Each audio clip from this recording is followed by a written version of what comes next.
በቀን 26 ትምህርታችን ላይ በቀዳሚነት ተሳትፎ ያደረጉ 10 ተማሪዎች እሰይተ፣ ዘይነብ፣ ማሪያ፣ ውዴ፣ ሳሙኤል፣ ሮዛ፣ ሄለን፣ ሃና፣ ሄም፣ አስራት። ከዚህ በኋላም ብዙዎቻችሁ ተሳትፋችኋል፣ ኮሜንት አድርጋችኋል። የሁላችሁንም አይቻለሁ። በጣም ጎበዞች፣ በርቱልኝ። የ30 ቀን ትምህርታችንን ልንጨርስ ጥቂት ቀናቶች ነው የቀሩን። እስከ መጨረሻው ድረስ በጣም ጠቃሚና አስፈላጊ የምላቸውን ርዕሶች እየተማርን እንቀጥላለን። Hi my dear students, welcome to day 27. ዛሬ የምንማረው ርዕስ agreement and disagreement ይላል። agreement ማለት መስማማት ማለት ነው። disagreement ደግሞ አለመስማማት ማለት ነው። ስለዚህ ስንስማማና ሳንስማማ የምንጠቀማቸውን የተለመዱ የእንግሊዝኛ ንግግሮች እናያለን። እንደተለመደው ይህን ቪዲዮ ላይክ በማድረግ ለብዙ ሰዎች እንዲጠቀሙበት እንዲማሩበት አድርሱ። በትምህርታችን መጨረሻ ላይ የተማራችሁትን የምትፈትሹበት ፈተና ወይም ቴስት ስለሚኖረን እስከ መጨረሻው በመቆየት ተከታተሉ። እንጀምር። ሌትስ ጌት ስታርትድ። እንደምታውቁት ከሰዎች ጋር የምንስማማበትና ማንስማማበት ብዙ ሁኔታዎች ይኖራሉ። ለምሳሌ በፍቃድ ልንስማማ እንችላለን፣ በምርጫ ልንስማማ እንችላለን፣ በሐሳብ ልንስማማ እንችላለን፣ በስሜት ልንስማማ እንችላለን። ብዙ አይነት ሁኔታዎች አሉ። ስለዚህ እያንዳንዱን ሁኔታ ውስጥ መስማማትና አለመስማማት የምንገልጽባቸውን ንግግሮች አጠር አድርገን የምናየው ዋና ዋና የምንላቸውን ሁላችንም ማወቅ አለብን የምለውን እናያለን ማለት ነው። የምንጀምረው ፐርሚሽን ወይም ፈቃድ ከሚለው ነው። ከዚህ በፊት በቀን 9 ላይ ያየነው ትምህርት ነው ፈቃድ ማለት ነው። ስለዚህ አዲስ አይሆንባችሁ፣ በጣም ቀላል ነው የሚሆንላችሁ። ፈቃድ ስንጠይቅ እሺ ልንባል እንችላለን ወይም እምቢ ልንባል እንችላለን። እሺ ስንባል ያ ሰው ለእኛ ተስማምቷል ማለት ነው ለመፍቀድ። እምቢ ሲለን ደግሞ ለመፍቀድ አልተስማማም ማለት ነው። ስለዚህ የሚፈቅድበትና ማይፈቅድበትን መንገዶች ነው የምናየው ማለት ነው። በጣም ቀላል ናቸው። የመጀመሪያው የሚፈቅድበትን ወይም የሚስማማበትን መንገዶች ነው የምናየው። እሺ ይላል። ስለዚህ እሺ ለማለት ለመፍቀድ የስ የሚለው የተለመደው ንግግር አለ። በመቀጠል ተመሳሳዩ ያ የሚለው አለ ማለት ነው። ሌላው ኦኬ የሚለው ነው። ኦኬ የሚለው መስማማትን ወይም መፍቀድን ያሳያል ማለት ነው። በመቀጠል ከዚህ በፊት ብዙ ጊዜ የነገርኳችሁ ሹር የምትለዋ ቃል ናት። ሹር የሚለውን ለመስማማት ፍቃድን ለመስማማት እንጠቀመዋለን። ሌላው ኦፍ ኮርስ የሚለው ነው። ኦፍ ኮርስ ይህንንም በደንብ አይተነዋል።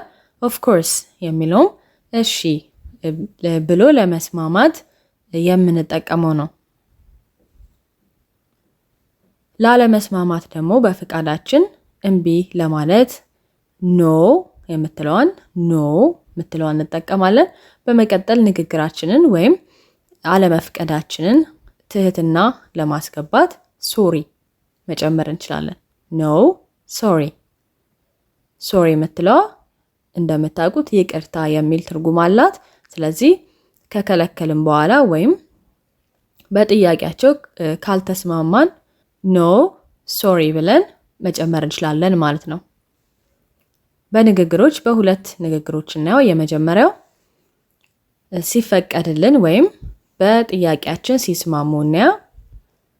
መቀመጥ እችላለሁ የሚል የፈቃድ ጥያቄ ነው። እንደምታውቁት በቀይ ያለው ፈቃድን ለመጠየቅ የምንጠቀምበት ንግግር ነው። Can I sit here? Can I sit here? Can I sit here? እዚህ መቀመጥ እችላለሁ። እሺ ትችላለህ ብሎ ፈቅዷል። ኦፍ ኮርስ ብሎ መመለስ ይችላል ማለት ነው። ሌላ ደግሞ ሳይፈቅድ ሲቀር እናያ። ስልክህን መጠቀም እችላለሁ። May I use your phone? May I የምትለውም ለፍቃድ የምንጠቀማት ንግግር ናት። May I use your phone?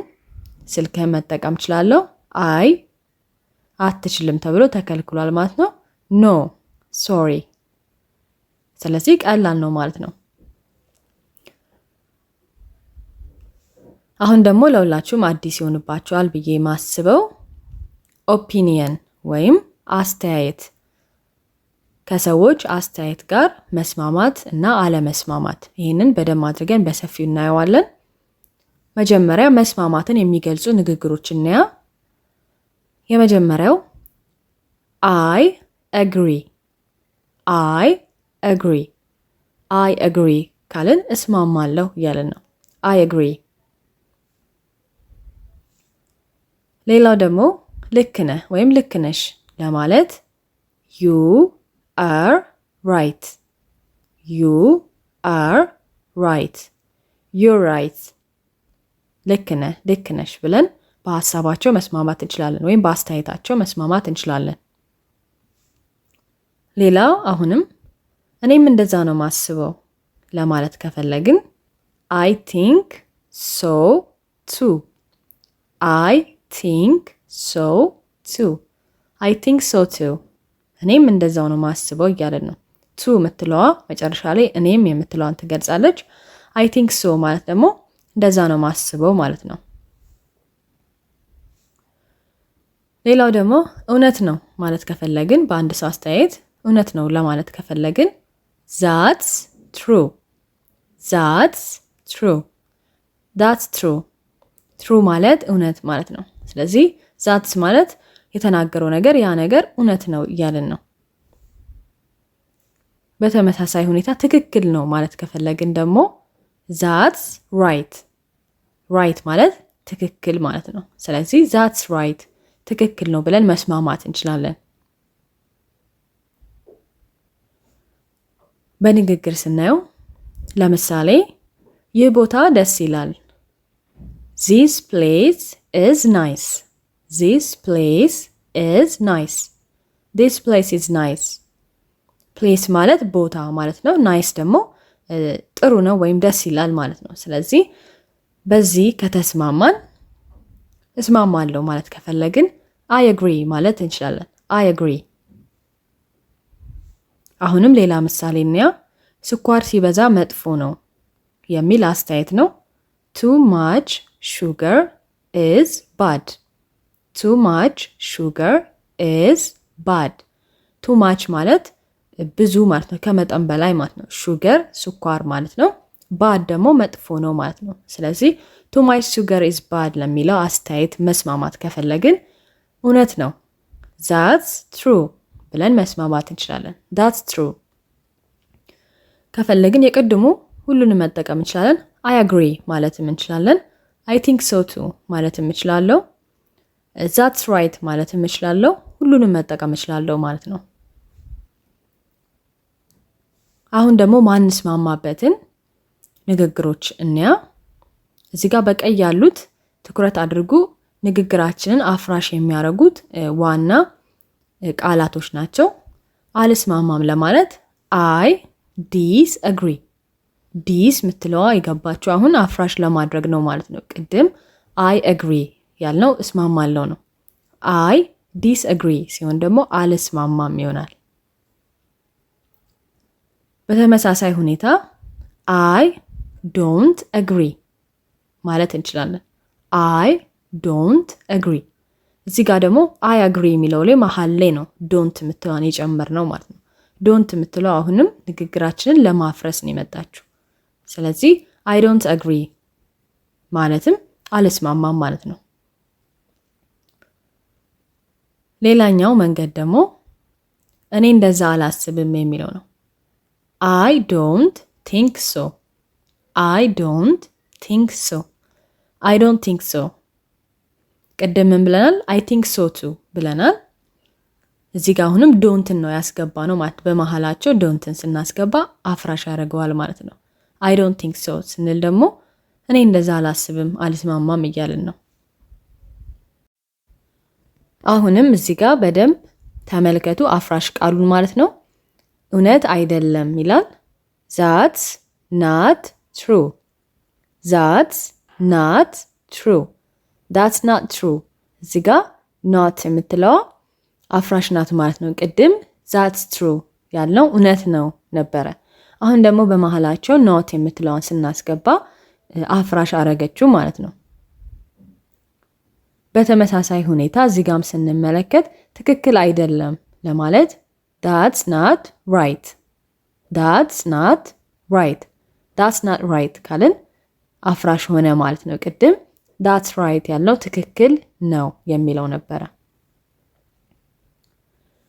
አሁን ደግሞ በምሳሌዎች እንያ ድመቶች ከውሻ ይሻላሉ የሚል አስተያየት ነው።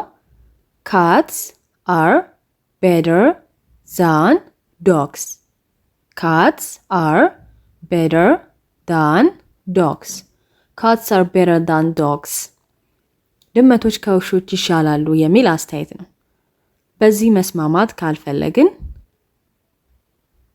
I don't think so I don't think so I don't think so ማለት እንችላለን። እኔ እንደዛ አላስብም ወይም እኔ በዚህ ሐሳብ አልስማማም እያልን ነው። በጠዋት መነሳት ጥሩ ነው ይላል።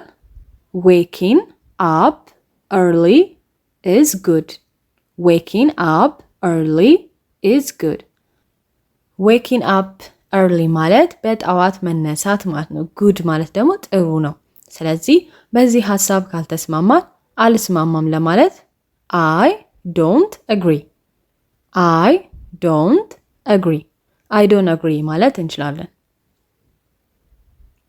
ስለዚህ በዚህ መልኩ ለሐሳብ መስማማትና አለመስማማት ይቻላል። በጣም ቀላል ናቸው። የመስማማት ንግግሮችን ከያዝን አለመስማማት ላይ አፍራሽ ማድረግ ነው። አፍራሾችን ቃላቶችን እያስገባን መያዝ ነው። አይቀየሩም ማለት ነው። ንግግሮቹ አይቀየሩም። ስለዚህ ሌላ ንግግር መሸምደድ አይጠበቅብንም ማለት ነው። አሁን ደግሞ ሰጀሽን ወይም ሐሳብ መስጠት ላይ ሰዎች ሐሳብ ሲሰጡ የሆነ ነገር እናድርግ ይሄን ነገር እናድርግ ብለው ሐሳብ ሲሰጡ እንዴት እንደምንስማማና እንደማንስማማ እንያ። ለመስማማት ጥሩ ሐሳብ ነው ለማለት good idea good idea good idea ማለት እንችላለን። ጥሩ ሐሳብ አመጣክ። በተመሳሳይ ሁኔታ አሪፍ ነው ሐሳብ ለማለት sounds good sounds good sounds good ማለት እንችላለን። እቺን በባለፈው ክፍል ላይ አይተናታል። ከሰዎች ጋር ቀጠሮ ስንይዝ ሰዓት ሲመርጡ ይሄ ሰዓት ይመቻል ሲሉን sounds good ካልን በዛ ሰዓት እየተስማማን ነው ማለት ነው። አሪፍ ነው ይመቸኛል እያልን ነው። ስለዚህ እቺን ቃል ተመረናታል። ሌላው ደግሞ ሳንስማማ ሲቀር በሆነ ሐሳብ ላይ የሆነ ነገር እናርግ ብለውን ካልፈለግን መስማማት ካልፈለግን ምናልባት በኋላ ወይም በኋላ እናድርገው ብለን መተው ከፈለግን maybe later ማለት እንችላለን። maybe ማለት ምናልባት ማለት ነው። later ደግሞ በኋላ። በምሳሌዎች እናያቸው። ፊልም እንያ የሚል ሐሳብ ነው የመጣው። let's watch a movie let's watch a movie let's watch a movie ፊልም እንያ። መስማማት ከፈለግን ጥሩ ሐሳብ ማለት እንችላለን። good idea መስማማት ካልፈለግን ደግሞ ምናልባት በኋላ maybe later ማለት እንችላለን። አሁን ደግሞ feeling ወይም ስሜት ከሰዎች ስሜት ጋር መስማማት። preference ወይም ምርጫ ከሰዎች ምርጫ ጋር መስማማት አለመስማማት ሁለቱንም እናያለን። የመጀመሪያው ከምርጫዎች ጋር ወይም ከአንድ ሰው ምርጫ ጋር ወይም ከአንድ ሰው ስሜት ጋር ከተስማማን እኔም ለማለት ከፈለግን me too እንላለን። me too ከአንድ ሰው ስሜት ጋር መስማማት ካልፈለግን እንደዛ አይሰማኝም ለማለት I don't feel the same እዚህ ጋር አፍራሿ በቀይ ያለችው don't የምትለዋና I don't feel the same ካልኩኝ አንተ የሚሰማህ እኔ አይሰማኝም እያልኩኝ ነው። don't የምትለዋን ብናወጣት I feel the same ከሆነ እኔም እንደዛ ነው የሚሰማኝ ማለት ነው። ግን በተለምዶ me too የምትለዋ አጠር ስለምትል እሷን ብንይዛት ለኛ ይቀለናል። ከሰዎች ምርጫ ጋር ካልተስማማን አልወድም ለማለት ይሄን ነገር አልወድም ወይም አይመቸኝም ለማለት I don't like it። ከዚህ በፊት ተምረነዋል። ምንወደውና ማንወደውን ነገር ለማውራት የምንጠቀማቸው ንግግሮች ላይ I don't like it አልወደድኩትም ወይም አልወድም ማለት ከፈለግን ይሄን እንጠቀማለን። አሁንም አፍራሹ don't የሚለው ነው እዚህ ጋር። I like it ከሆነ ወድጄዋለሁ ደስ ይለኛል እያልኩ ነው። I don't like it ካልኩት አፍራሽ አደረግኩ ማለት ነው። በምሳሌ ነው ዛሬ ደክሞኛል ይላል። I'm tired today።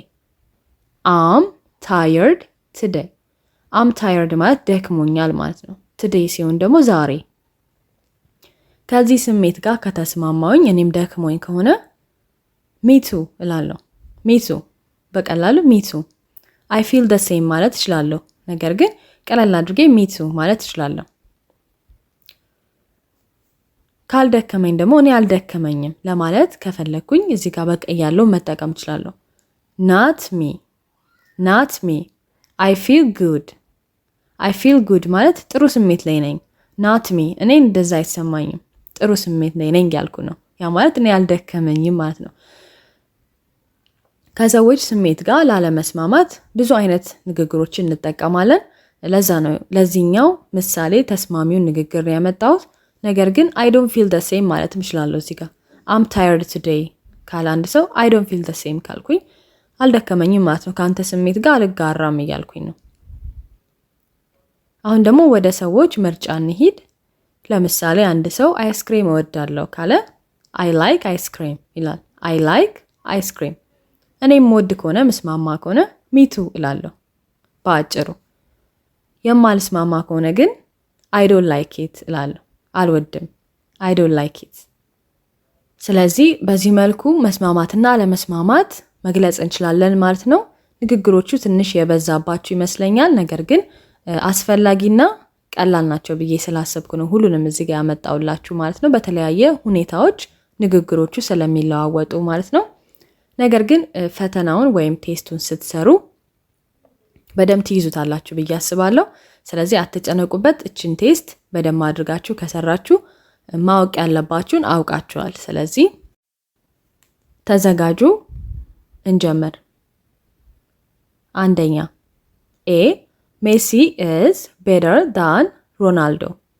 ሜሲ ከሮናልዶ ይሻላል የሚል አስተያየት ነው። B እስማማለሁ ይላል። A I don't agree። B I agree። C I disagree።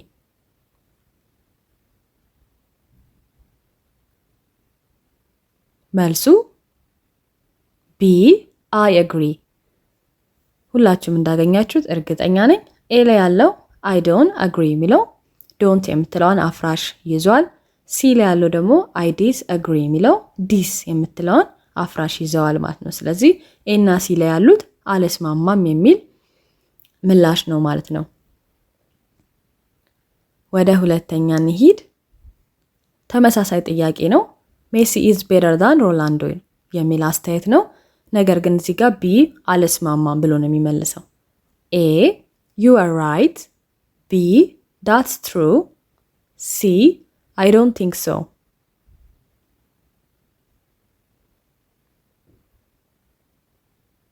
መልሱ C I don't think so። እዚህ ጋር don't የምትለውን አፍራሽ አስገብቷል ማለት ነው። I don't think so እኔ እንደዛ አላስብም እያለ ነው። ኤ ላይ ያለው you are right ማለት ልክ ነህ ማለት ነው። ቢ ላይ ያለው ደግሞ that's true ማለት ደግሞ እውነት ነው እያለ ነው። ስለዚህ ኤ እና ቢ እየተስማሙ ነው ማለት ነው። መልሳችን ሲ ነው። እንቀጥል። ሶስተኛ ኤ let's take a break ይላል። እረፍት እንውሰድ እያለ ነው። ቢ ደግሞ እስማማለሁ ይላል ወይም እረፍት መውሰድ ይፈልጋል ማለት ነው። ኤ good idea። B sounds good። C A and B።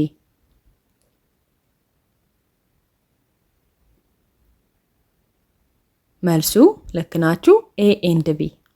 ኤ ላይ ያለው good idea ማለት ጥሩ ሐሳብ እያለ ነው። ቢ ደግሞ sounds good ማለት አሪፍ ተመችቶኛል እያለ ነው። ስለዚህ ሁለቱም እየተስማሙ ነው ማለት ነው። ወደ አራተኛ እንሂድ። ኤ I'm very happy በጣም ደስ ብሎኛል እያለ ነው። ቢ እስማማለሁ ይላል። ያ ማለት እሱም ደስተኛ ነው ማለት ነው። ተመሳሳይ ስሜት ውስጥ ነው ያሉት። ኤ me too። ቢ I don't feel the same።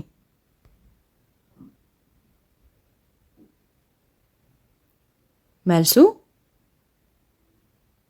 ኤ ሚቱ ሚቱ ማለት እኔም ማለት ነው። እኔም ደስ ብሎኛል እያለ ነው። ቢል ያለው አይ ዶንት የምትለዋን ዶንት የምትለዋን አፍራሽ አስገብቷል። እኔ እንደዚህ አይሰማኝም እያለ ነው። አይ ዶንት ፊል ዘ ሴም እኔ እንዳንተ አይሰማኝም። አይ ፊል ዘ ሴም ብሎ ቢሆን ኖሮ እኔም ደስተኛ ነኝ ይሆን ነበረ።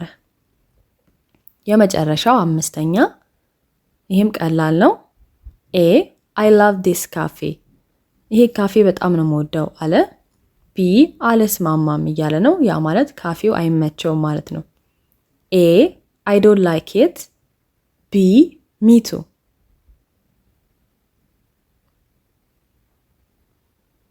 ሁላችሁም እንደመለሳችሁ እርግጠኛ ነኝ። መልሱ ኤ I don't like it። እዚህ ጋር ዶንት ምትለዋን አፍራሽ አስገብቷል ማለት ነው። I like it ቢል ኖሮ እኔም ደስ ይለኛል፣ ይህን ካፌ ይወደዋል ማለት ነው። ቢ ላይ ደግሞ me too እኔም ብሏል። ስለዚህ መልሳችን ኤ ነው። አልወደደውም ማለት ነው። ይህን ካፌ አይወደውም። ስንት እንዳመጣችሁ እንደተለመደው ኮሜንት አድርጉልኝ። የሁላችሁንም ኮሜንት እጠብቃለሁ። የዛሬው ትምህርታችን እና ፈተናችን እንደ ሁልጊዜው ጠቃሚ እንደነበረ ተስፋ አደርጋለሁ። በዴት 28 ደስ የሚል በጣም አስፈላጊ ትምህርት እናያለን። ሁላችንም በዛው ቪዲዮ እንገናኝ። እስከዛው ሰላም ቆዩ። ባይ ባይ።